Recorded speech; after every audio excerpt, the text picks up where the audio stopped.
ജില്ലയിലെ പാമ്പാടിക്ക് സമീപമുള്ള ഒരു ഡ്രൈ ക്ലീനിംഗ് കടയുടെ ഷട്ടർ പതിവില്ലാതെ അതിരാവിലെ തന്നെ പാതി തുറന്ന നിലയിലിരിക്കുന്നത് തൊട്ടെതിർവശത്ത് പാലും മറ്റും കച്ചവടം നടത്തുന്ന ഒരു കടക്കാരൻ ശ്രദ്ധിച്ചു. ഡ്രൈ ക്ലീനിംഗ് കടയുടമയായ ലാലസൺ ജോലി കൂടുതലുള്ള ദിവസങ്ങളിൽ അതിരാവിലെ കട തുറക്കാറുള്ള ഒരു ശീലമുണ്ടായിരുന്നു. അനവധി സ്ഥാപനങ്ങളുടെ വർക്ക് ഏറ്റെടുത്ത് ചെയ്യുന്ന ലാലസനെ ആ പ്രദേശത്ത് എല്ലാവർക്കും അറിയായിരുന്നു. കടയുടെ പിൻഭാഗത്ത് തന്നെയായിരുന്നു അയാളുടെ വീടും. മണിക്കൂറുകൾ പിന്നിട്ടിട്ടും കടയുടെ ഷട്ടർ പൂർണ്ണമായും തുറക്കാത്തതിനെ തുടർന്ന് സംശയം തോന്നിയ ബേക്കറി ഉടമ ഡ്രൈ ക്ലീനിംഗ് കടയുടെ മുൻവശത്തെത്തി ഷട്ടറിൽ കൊട്ടി പലതവണ ലാലസനെ വിളിച്ചു നോക്കി.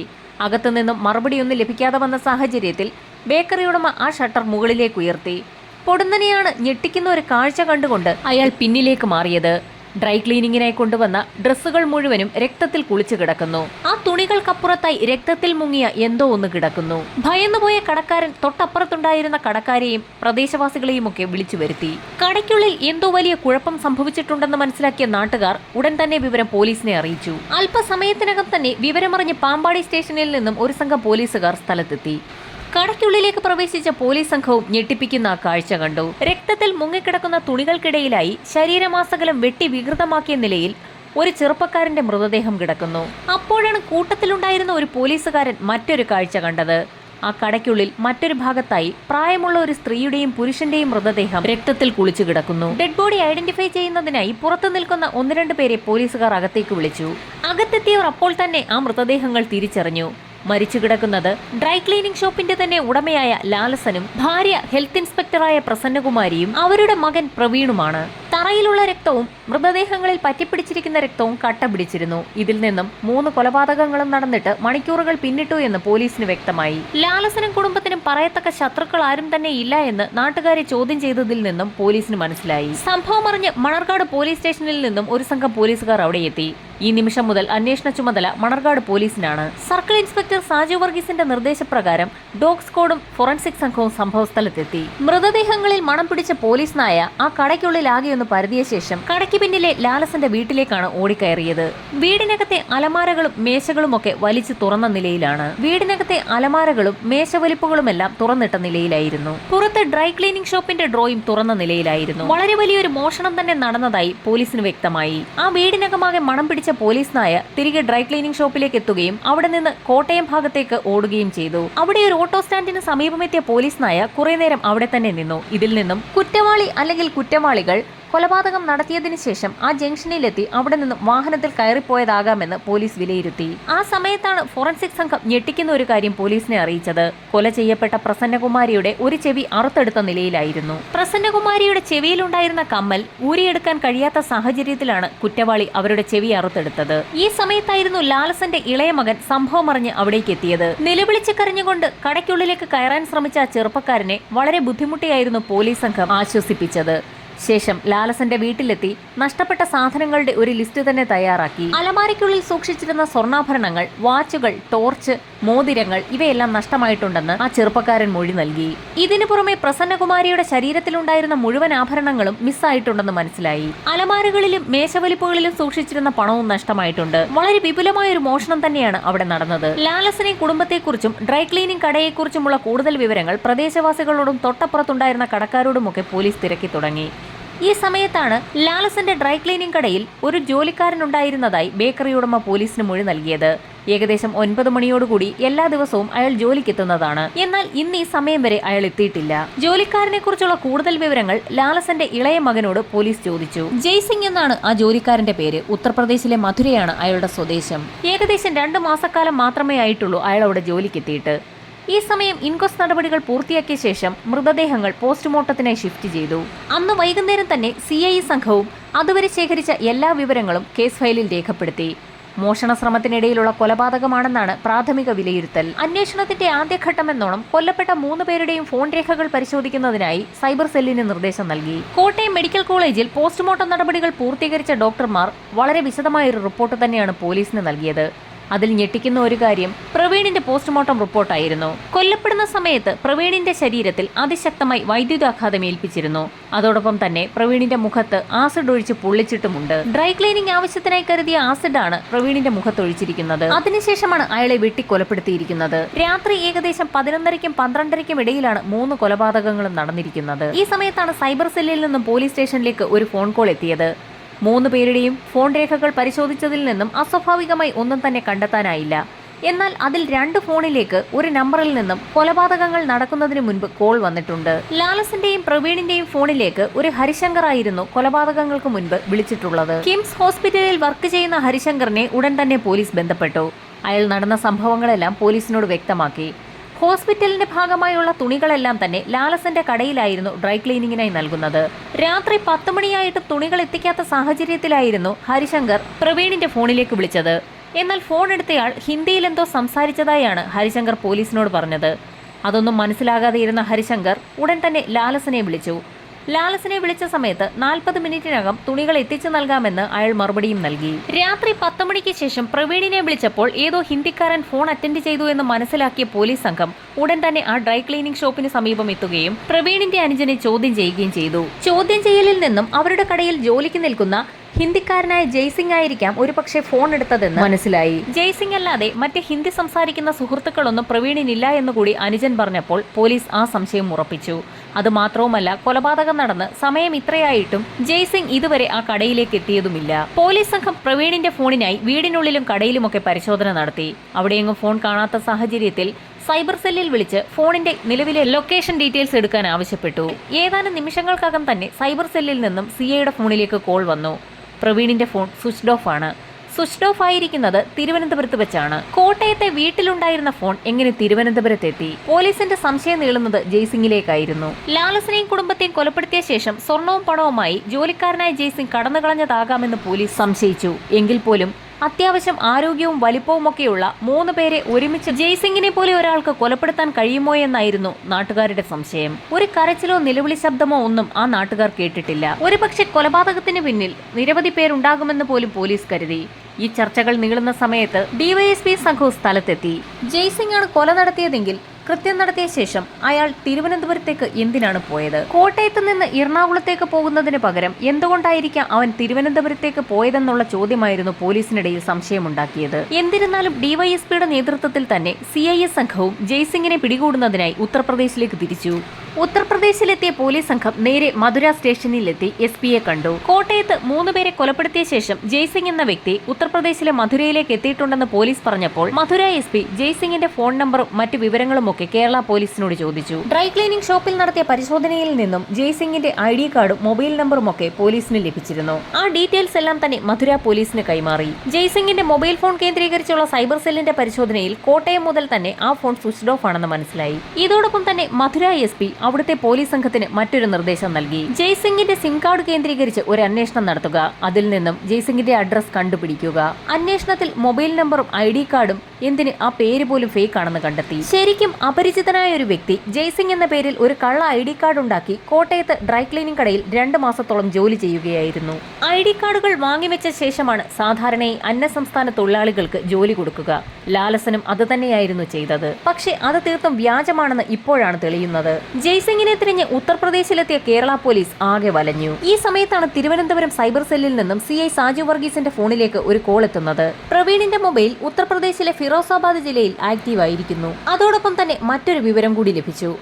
ജയ്സിംഗ് കോട്ടയത്തായിരുന്ന സമയത്ത് സ്ഥിരമായി ബന്ധപ്പെട്ടുകൊണ്ടിരിക്കുന്ന നമ്പറുകളുടെ ഒരു ലിസ്റ്റും തിരുവനന്തപുരം സൈബർ സെല്ല് എടുത്തു കഴിഞ്ഞു. ജയ്സിംഗ് കോട്ടയത്ത് നിന്ന് ബന്ധപ്പെട്ടിരിക്കുന്ന ആ നമ്പറുകളെല്ലാം തന്നെ ഫിറോസാബാദ് ജില്ലയുടെ ടവർ ലൊക്കേഷനിൽ വരുന്നവയാണ്. തീർത്തും ആശ്വാസകരമായ ഒരു വാർത്തയാണ് CIക്കും സംഘത്തിന് ലഭിച്ചത്. മണിക്കൂറുകളായി സ്വിച്ച്ഡ് ഓഫ് ആയിരുന്ന പ്രവീണിന്റെ മൊബൈൽ ഫോണിൽ നിന്നും ഫിറോസാബാദ് ജില്ലയിലെ ഒരു മൊബൈലിലേക്ക് ഇപ്പോൾ കോൾ പോയിരിക്കുകയാണ്. മധുര SP-യുടെ സഹായത്തോടുകൂടി തന്നെ ഫിറോസാബാദ് പോലീസ് സ്റ്റേഷനുമായി ബന്ധപ്പെട്ട കേരള പോലീസ് സംഘം ഫിറോസാബാദിലേക്ക് പുറപ്പെട്ടു. ഫിറോസാബാദ് SP-യുടെ നേതൃത്വത്തിൽ അവിടുത്തെ സൈബർ സെല്ല് ആ നമ്പറുകളുടെ എല്ലാം തന്നെ ടവർ ലൊക്കേഷൻ എടുത്തു.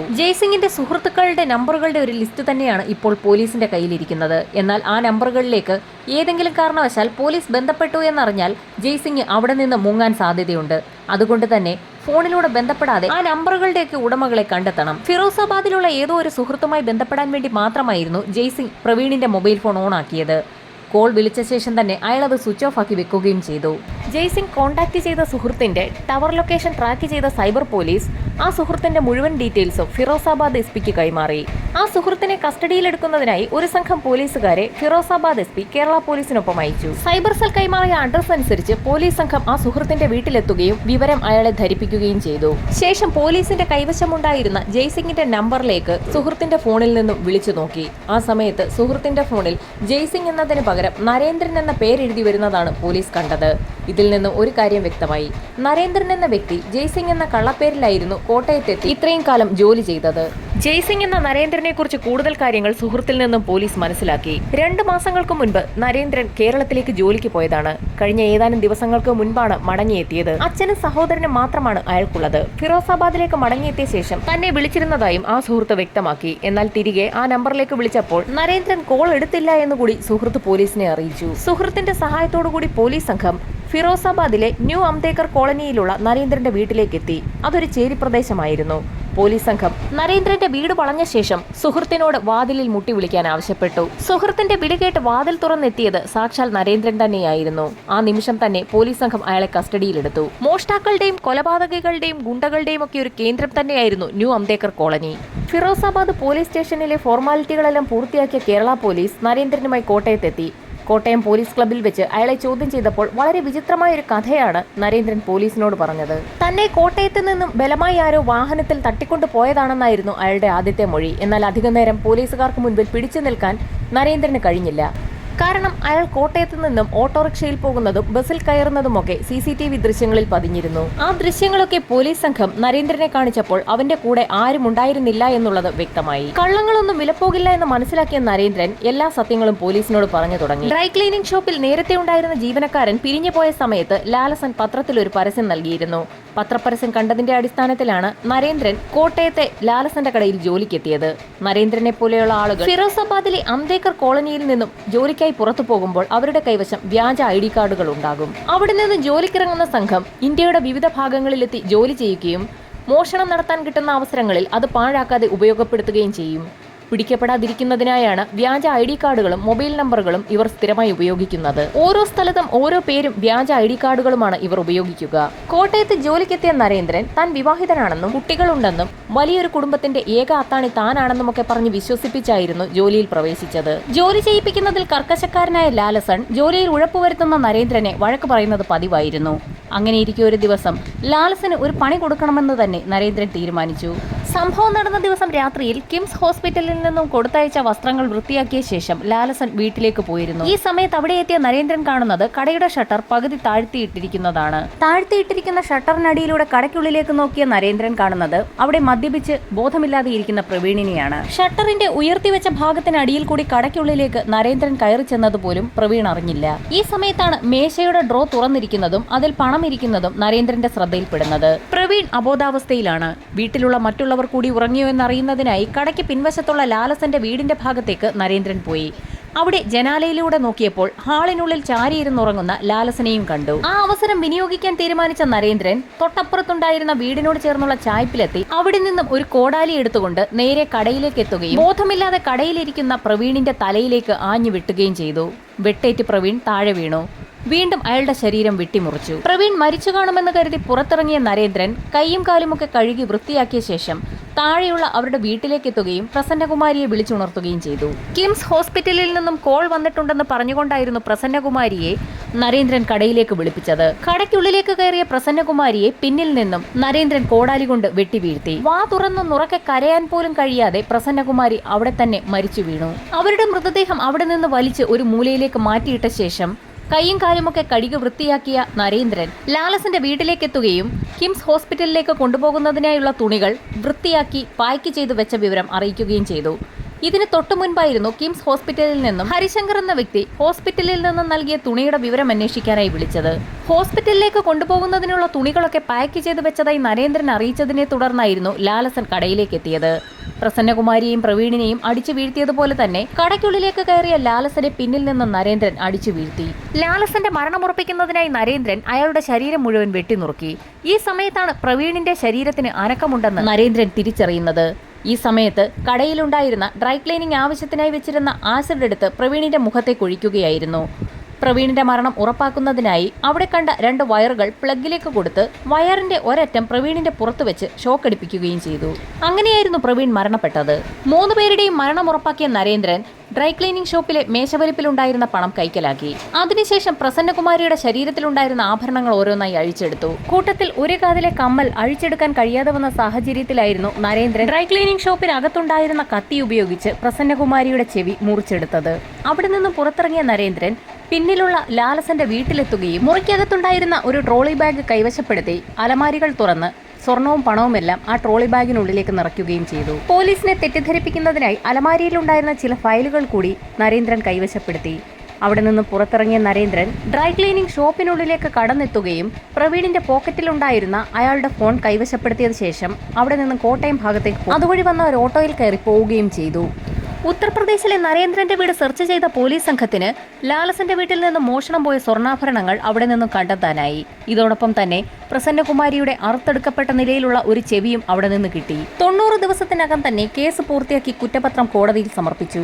51 തെളിവുകളായിരുന്നു പ്രോസിക്യൂഷൻ കോടതിയിൽ ഹാജരാക്കിയത്. അതിനു പുറമെ 72 സാക്ഷികളെ കൂടി കോടതിയിൽ ഹാജരാക്കി. ഈ കേസിൽ നരേന്ദ്രന് കോട്ടയം സെഷൻസ് കോടതി വിധിച്ചത് വധശിക്ഷയായിരുന്നു. അങ്ങനെ ജയിലിലാക്കപ്പെട്ട നരേന്ദ്രൻ അവിടെ വെച്ച് കെൽട്ടോൺ നടത്തിയ ഒരു കോഴ്സിൽ ഡിപ്ലോമയും നേടി. അതിനിടെ വധശിക്ഷയ്ക്കെതിരെ ഹൈക്കോടതിയിൽ അപ്പീലും നൽകി. അപ്പീൽ പരിഗണിച്ച ഹൈക്കോടതി ഞെട്ടിക്കുന്ന ഒരു വിധി പ്രഖ്യാപനമാണ് ഇപ്പോൾ നടത്തിയിരിക്കുന്നത്. ജയിലിലാക്കപ്പെട്ടിട്ടും നരേന്ദ്രന്റെ പഠിക്കാനുള്ള താല്പര്യവും ഡിപ്ലോമയും ഒക്കെ കണക്കിലെടുത്ത് നരേന്ദ്രന്റെ വധശിക്ഷ ഹൈക്കോടതി ജീവപര്യന്തമാക്കി കുറച്ചു. എന്നാൽ നരേന്ദ്രന്റെ ജീവപര്യന്തം വീണ്ടും വധശിക്ഷയാക്കണമെന്നാവശ്യപ്പെട്ടുകൊണ്ട് കേരള പോലീസ് ഇപ്പോൾ സുപ്രീം കോടതിയിൽ ഹർജി ഫയൽ ചെയ്തിരിക്കുകയാണ്. സുപ്രീം കോടതിയുടെ നിർണായക വിധി പ്രഖ്യാപനം ചുരുങ്ങിയ ദിവസങ്ങൾക്കുള്ളിൽ തന്നെ വളരെ കഷ്ടപ്പെട്ട് കേസ് തെളിയിച്ച കേരള പോലീസിനെ അനുകൂലിക്കുമോ അതോ നരേന്ദ്രനെ അനുകൂലിക്കുമോ എന്നുള്ള കാര്യം വരും ദിവസങ്ങളിൽ തന്നെ അറിയാം.